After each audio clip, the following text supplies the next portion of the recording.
আমাদের প্রত্যেকের জীবনে একটা সময় আসে যখন মনে হয় আমি তো কত দোয়া করছি, কত কান্না করছি, তারপরও কিছুই কবুল হচ্ছে না।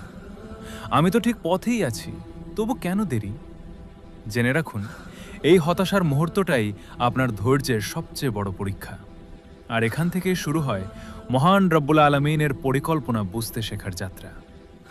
আল্লাহ তাআলা সূরা আনকাবুতে বলেছেন, তোমরা কি মনে করো যে তোমাদের পরীক্ষা করা হবে না? আপনি সঠিক পথে আছেন বলেই আল্লাহ আপনাকে হয়তো সামান্য দেরিতে ফল দিচ্ছেন, কিন্তু তিনি সেই ফলকে বড় ও উত্তম করে দিচ্ছেন। আপনি ভাবছেন আল্লাহ দেরি করছেন, বাস্তবে তিনি আপনাকে তৈরিই করছেন। মুসা আলাইহিস সালাম ৪০ বছর বয়সে নবুয়ত পেয়েছিলেন, অথচ ছোটবেলা থেকেই তিনি আল্লাহর প্রিয় ছিলেন। তার জীবনের প্রতিটি দেরি ছিল আল্লাহর প্রস্তুতির অংশ। আল্লাহ কেন সবকিছু একসাথে দেন না? কারণ আমরা সব সময় তা গ্রহণের জন্য প্রস্তুত থাকি না। আমরা ভাঙার ভেতর দিয়ে, কষ্টের ভেতর দিয়ে গড়ে উঠি।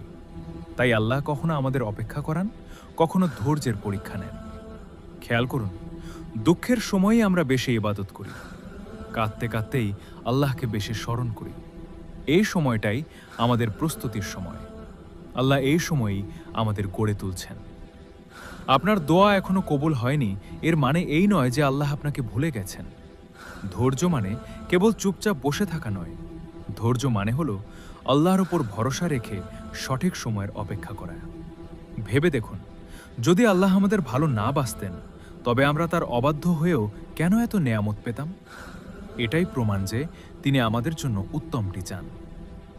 ইউসুফ আলাইহিস সালামকে কূপে ফেলা হয়েছিল, পরে কারাগারে, কিন্তু সেই কারাগারই তাকে রাজপ্রাসাদে পৌঁছে দিল। আপনার জীবনের ব্যর্থতাগুলো প্রমাণ নয় যে সব শেষ। যেখানে আপনি শেষ ভাবছেন, সেখান থেকেই আল্লাহ হয়তো নতুন শুরু করছেন।